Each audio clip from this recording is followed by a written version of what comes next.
And we are back. I am your host, Jenny Jam, and we are so excited to announce our next guest.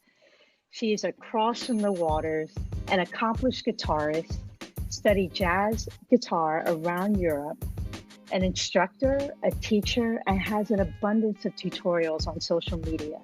I've seen all that on her Instagram, on her YouTube, very great tutorials. She also writes and performs with her band, the Jackel Trio. I hope I pronounced that right. Everybody, please welcome from Berlin, Germany, Tina Jackel. Is that right? Yes, it's perfect.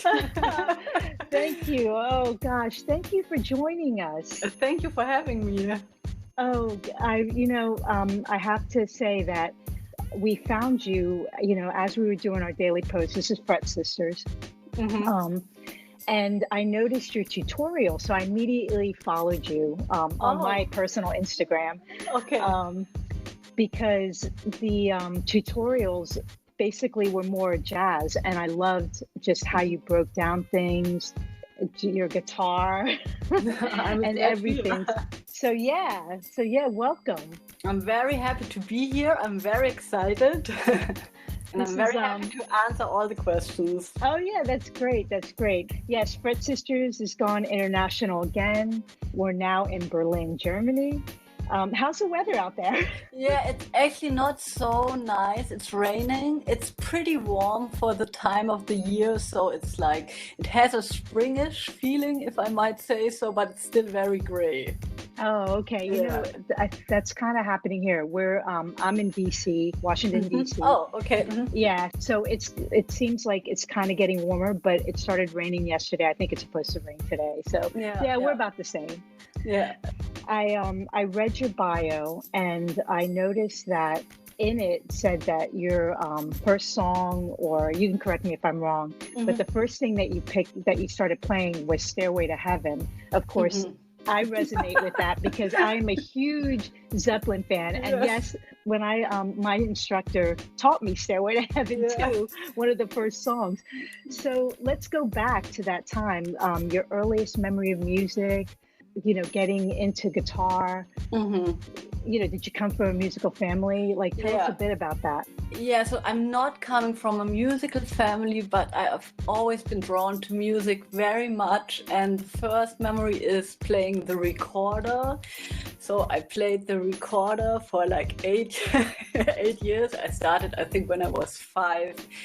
And I know that when I learned the first 2 notes on my recorder, that was sort of like a miracle for me. And I still know that feeling of producing 2 notes.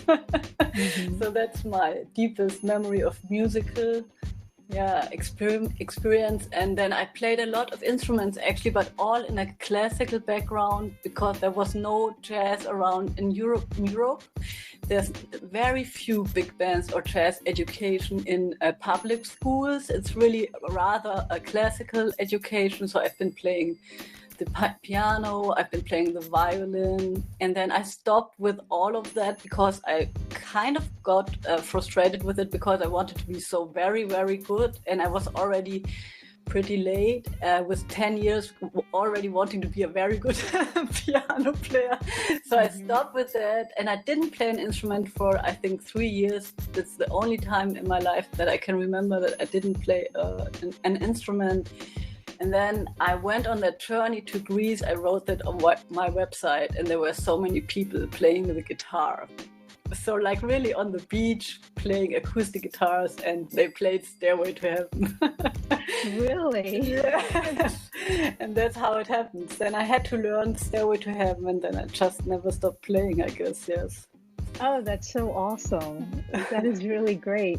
So when you did that, did you go and say, oh, I'm going to find somebody to teach me? Or were like, I'm going to go to school for it? How did you, were you self-taught, or how did you do that? So I still went to school at the time. I still had to finish school, and I was self-taught the like first 2 or 3 years, and then I realized that I really want to be a musician, and then I want to study music, and then I had my first teacher, and from that point on I had like a lot of different teachers and had a lot of lessons and started practicing a lot. And you stuck with the guitar? Yes, I stuck with the guitar to my own surprise, yes. Oh, that's awesome. Because I've been switching a lot of instruments before, right? Yes. Yeah, violin too. Violin's pretty hard. I mean, as far as like the way you have to hold it, and it's different from a guitar, you know? Yeah. And it has no frets. So when I had the guitar, and the guitar apparently has frets most of the times, so I thought, oh man, that's so easy. Yeah. I found it so easy to play the guitar in the beginning, of course, only. Yeah, because I know I picked up a violin one time, and it was just how to hold it, but I was able to at least play something because of the notes. Not that I knew what I was doing, because I had no idea. But that's pretty wild. So you went to school to study, but you kind of were doing more jazz, or you just started learning theory, or how did you get into jazz? Yeah, actually, I really don't know that so much anymore. I just remember that we actually really had like a club in the street that I lived that is like a fairy tale when I think about it now, because I'm coming from like a suburb of Munich, and when I walked down the street, there was a club where there was live music 2 nights a week, and I heard somebody play, like a guitar player, something like a mixture of blues and jazz, a little bit like in the style of John Scofield, Joe Pass, and that just like got me. When I heard that the first time, I really liked it so much, and also improvising was just like so much fun for me. In Germany, in that area, I did hear a lot that they do a lot of busking, or like how you were saying, that people were just playing in the streets. Yes. Does that still happen? Because I remember I had a friend that used to go out there, like this was a long time ago when I was a lot younger, that would go out there with friends, and they just go out there and play music. So I'm now in Berlin, living in Berlin. Here's a lot of busking. I mean, if you ride a public train, there are always people coming on playing instruments, and there's certain spots where you will always find people making music, and that's really, really great. So you can listen to a lot of music for free in Berlin. Oh, wow. I'm going to have to go out there. Come over. Yeah, really. When did you just start playing out? Did you have a first gig experience, or actually start, saying, hey, this is my thing. I'm going to go out and I'm going to start playing. Let everybody listen to me. So I have been studying in different schools, right? And the first one was in Würzburg, which was like a really rather small city in Germany. But they had like a very lively music scene, and I was studying for like 1 year, and I already had gigs to play. I already had my own session. And that was really like, wow, it can be done incredibly. So this was really the starting point, I think. That's great. That's a lot easier. That's a lot easier. Yeah, so it's different in every city, of course. So in Berlin, it's different. But at the time there, I met so many people. And I think because the town was so small, everybody knew each other. The musicians knew each other, and you would get recommended. And then it was like sort of rolling very easily at the beginning for me, at least. Yes. Oh, okay. That's great. Because you were a female guitarist, was there anything that, like any obstacles or just any kind of egos that you had to deal with, or anything like that? All the time. Really? Oh gosh. So it happens everywhere. It just doesn't happen here. It's just part of the life, and I'm always trying not to focus too much on it, because I think it like distracts me from the things that I want to do. But I think it's a reality. I have been going to sessions very, very much, I think, for years, and when I'm in a good mood, it's sort of a sport to go in a session where nobody knows me, and then everybody's like, oh, there's a jazz guitar player, and they sort of panic, and then I go on stage, and then everybody's like, really, oh, great, you have been playing so great. So, but if I'm not in a good mood, then it's, of course, then I sometimes think, why is it so hard? Because as a woman in jazz, I'm very often alone, I have to say, on stage. Not so many female instrumentalists, right? And the fact that we still deal with that in 2020. I know. It's just such a shame. Absolutely. Absolutely. I thought when I was younger that would be like totally different, but I still see like that women, because I teach a lot of girls as well, and I really try to like motivate them, and I see really like that's not easy for them. They really need to want it, really know that they want it. And if they are not sure if they want it, then it's going to be really hard, I think. Yeah. And let's get into your teaching. I know that in your bio, you are instructor, private teacher, and as well as teaching in schools. So you're still doing that right now, right? Yes. I'm teaching in a public school where I'm like really teaching from 5 years to like, I don't know, 65 years, 70. Then I have private students who come especially for the jazz guitar lessons. So that's the mix that I'm having at the moment. Because I'm teaching at the public school for like making sure to pay the rent. So it's like a safe thing, because there are not so many people who play jazz guitar, or at least for me, it's easier to teach kids. I have a really lot of kids that I can teach. Oh, okay. Yeah, that's great though. Get the young, feed the youth. Feed the youth. Feed them that jazz too, or I'm not. I have to admit that I'm not feeding my younger pupils jazz. I think is that in America, in the USA, is that more common, or? What that they teach jazz? Yeah, to really young students. There are a lot of I guess prodigies or younger the younger generation that do learn. A lot of them though. I know one of our fret sisters is a guitar instructor at Guitar Center. I don't know if you know Guitar Center. Yes, I think so. She says a lot of the kids there want to learn the music of today, which doesn't really have a lot of guitar in it. So that's true. Yeah. So, but there are some, because I'm involved in a lot of guitar groups on Facebook. I've seen a few of them that are, between 16 and 18 that love like the old rock, like Jimi Hendrix. Really just Stevie Ray Vaughan. Oh, yeah.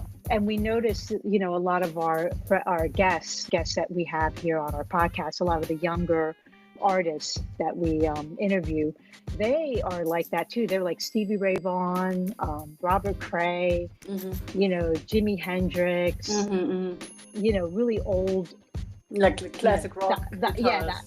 Classic rock. That's it. The icons, and we're like, yay!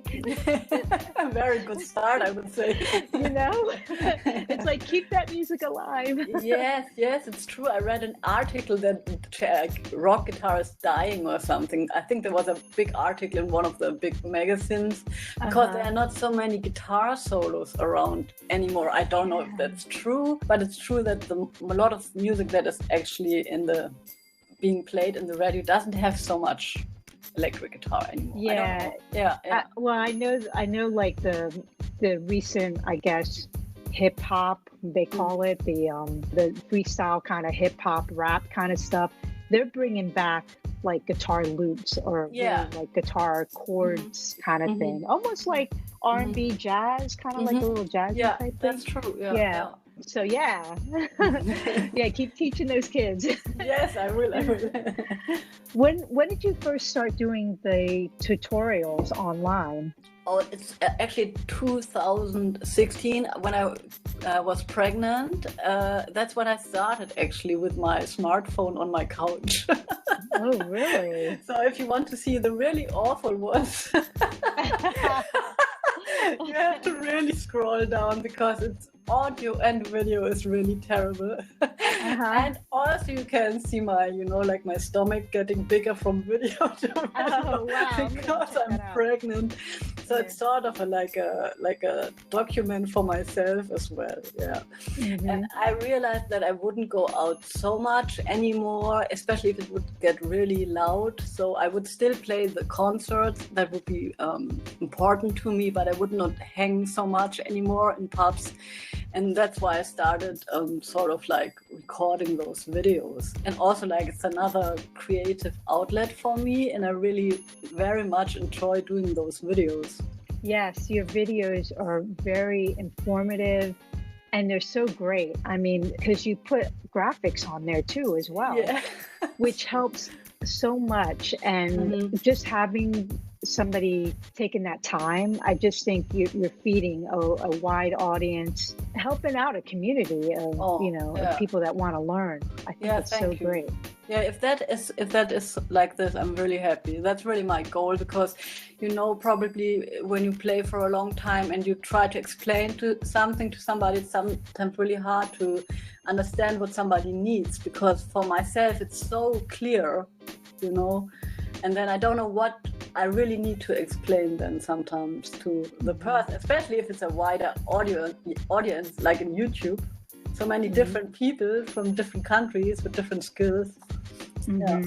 Because social media has become such another platform for musicians, and it's like a go-to, and it's almost like playing a venue. Yes, it's true. Yeah. Which is so great. Let's go to any of your solo projects, or I went on your website and I noticed you had a song called -1. And is that an original? Yes, I wrote it in Paris. Isn't that romantic? Oh, wow. Because it sounded romantic. When I heard it, I was just like, wow, this is so soothing. Yes, I wrote it I think 20 years ago. Wow. Because I had it doesn't exist in the States, I guess, but it's called Erasmus exchange in Europe. So when you're studying somewhere, you can have an exchange into another European country. So I had an exchange from Amsterdam, where I've been studying, to Paris for some months. And then I went back to Amsterdam and studied there. Oh, okay. And that's when I wrote that song, because I had a piano in the apartment that I had there in Montmartre, which was really nice. Yeah. Oh, that's great. I know you have your trio. Yes. And in your trio, what does your trio consist of, first off? It's bass, guitar, and drums. Oh, okay. Yeah. And do you sing as well? No, I'm a terrible singer. I have to admit. I am too. Oh my gosh. People are always like, do you sing? You sing? Are you? No, I don't sing. I just play. Exactly. Don't ask me to sing. Okay. So, in your trio, do you play your original music, or is it like covers? I guess jazz standards.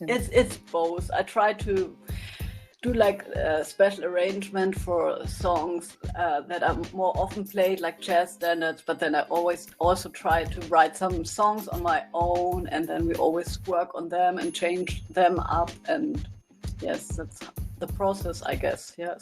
Oh, okay. And do you have any projects that will be coming out?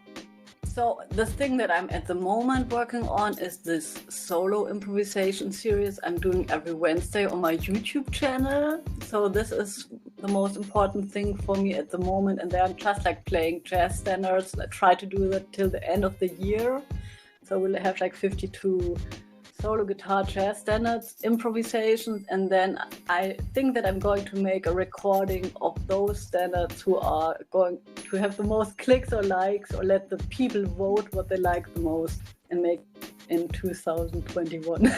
Oh, that is so great. What a goal. Yes. That is great. I love that. I love that you put something in front of you that's, I guess, like it's a little challenge for you. Yes, it's a challenge, and I really like it, because at first I thought I would like record, like 10 improvisations and change the t-shirt every day, and then, like put them all on YouTube and automatically upload them. And now I think, no, I'm really recording every week. So it's like a diary for me as well. And I really like to see that. Wow, that's awesome. Like, what do you consider your style of music, and who are your musical influences? Yeah, I don't know. I think I would be rather contemporary, bebop something. Uh-huh. Like, what's on your playlist? On my playlist when I'm listening, you mean? Yeah. Oh, it has nothing to do with this. I'm listening to Louis Cole. Do you know him? Who is that? Louis Cole. Yeah. And Snarky Puppy. I love Snarky Puppy. Oh my god. I listen to a lot of hip hop. I really like hip hop. And at the moment, I don't listen to much jazz, but I have been listening to a lot of John Scofield, Jim Hall, and Brad Meldo, and in the last decades of my life, I think so. Yes. But at the moment, I'm really like when I want to relax, I really like listen to hip hop or pop music, so that I won't start analyzing what they're playing there. Yeah. That's why, I guess, because otherwise I'm not relaxed when I'm listening to music. Yeah. Very, very true. Very, very true. So do you like Anderson .Paak? I was just throwing somebody out there because he has some great music. He's like a style. Yeah, he's like a style of hip hop, R&B. Oh, no, I don't know him. Kind of current. Okay, cool. You'll have to listen to that. Yeah, cool. Okay. Oh my gosh. Now I'm all like about the music. I love Snarky Puppy, by the way. I've seen him like 4 times. Oh man, great. Out here. Yeah. So I'm like totally into that. and you know that Bob Reynolds' vlog? Do you know that? Bob Reynolds is one of the saxophone players. Oh no! I know the guitar player. Yeah, because he has a YouTube channel. He stopped vlogging, but he had like a vlog every day about his life and teaching and talking about Snarky Puppies and showing the rehearsals and where he's flying to. And if you like Snarky Puppy, maybe you should check out Bob Reynolds. It's really very, very cool. Yeah. I will check that out. Check that out. Yeah. So let's get into your gear, because I notice you haven't. Is it an Ibanez that you're playing most of the time? Yeah, I'm playing an Ibanez Pat Messini PM100, or I'm playing an Ibanez AS50, an older one from the 80s, from Japan, and I'm always switching between the two. I have been playing the Ibanez AS50 for a long time, because it's a semi-hollow, and it's of course has a totally different sound than the Pat Metheny guitar, which has like a much more acoustic guitar sound. And so I'm switching back and forth between those two, playing Henriksen jazz amp, but I also have an old Polytone Mini Brute 3, which sounds incredibly nice, but it's very unreliable. It breaks down every 3 months, so that's why I have the Henriksen amps, which is like a modern copy of the Polytone, but it's more solid. It doesn't break down all the time. Okay. Which is good for the gigs, I guess. yeah, exactly. Do you have any pedals, or do you use any pedals, or do you basically go clean right, or go straight into the amp? Yeah, most of the time I have a volume pedal, and I have a Holy Grail. I think is it Holy Grail? Is it a Holy Grail reverb? Yes, exactly. TC Electronics that I use. Yeah. Oh, okay. Yeah. It really depends on what you're doing, the style of music you're playing, whether you need pedals or not. But I have an octave, I have to say, but I never use it. But I always want to use it because I think it's fun. Yeah, so I'm more like the purist. I don't know like keep it very simple. Yeah, just plug the guitar in and play. Yes. Do you have any endorsements? No. No endorsement, but you will. I guess. I hope so. So I'm playing guitarist strings for a very long time. Oh, really? Oh, yeah. They are great. Okay. That's awesome. Yeah. So the next thing is kind of fun. I guess you kind of told me already, but what do you do when you're not playing or when you're not teaching or not thinking about music? Yeah, it's not a lot of time when I'm not doing one of those things, I have to say, but I like to read books, that's for sure. I have been thinking about that question too. So, and I have a little daughter, she's 3 years old, and what I really like to do is like just to get out of the house with her and just like walk through Berlin and drink some coffee, or if we find a playground, and just don't have a plan and just like, walk around and discover the city. There's always so much to discover here. Yeah, that's what I really, really like to do, but I don't do it very often, but it's really nice. Yes. Yeah, definitely. Just kind of like spending time with your family, and your kids. It's always the best thing. Yeah, totally. Yes. Definitely. So Tina, do you have any advice for any upcoming artists, or, since you teach a lot of the youth, the advice that you give them? Yeah, practice. Very good. Practice a lot and be stubborn. Don't be discouraged. And I think for me, the most important thing is that if you want to have advice, that you take it from the right people, because I know a lot of younger people think, shall I be a musician or can I be a musician? How will I make a living? And that one talks with people who are doing something like this, you know what I mean, like a freelancer or like a musician, but because many people really don't understand maybe what it means to be a musician, and then they may give advice which is not so helpful. So I would rather always think about who you ask for advice and then really listen closely. Yeah, great advice. Really good advice. Tell everybody here where we can follow you. I know you mentioned your YouTube channel. Yes. Let us know. So my YouTube channel is like Tina Jackel with the A with the 2 points on top of it. And Instagram is Tina Jackel as well, and Facebook as well. Oh, great. Yeah. We'll definitely have those in our show notes. Your website, your YouTube channel, your social media, and we'll be looking up the every Wednesday challenge for you. Please do that. That would be great. Definitely check it. Yes, definitely check that out. We want to follow that because that's going to be happening all year. So yes, you want to be on top, and I'm going to be doing that too. Yes. So Tina, thank you so much for the time, for giving us your time, talking about your music, your talent, your gift.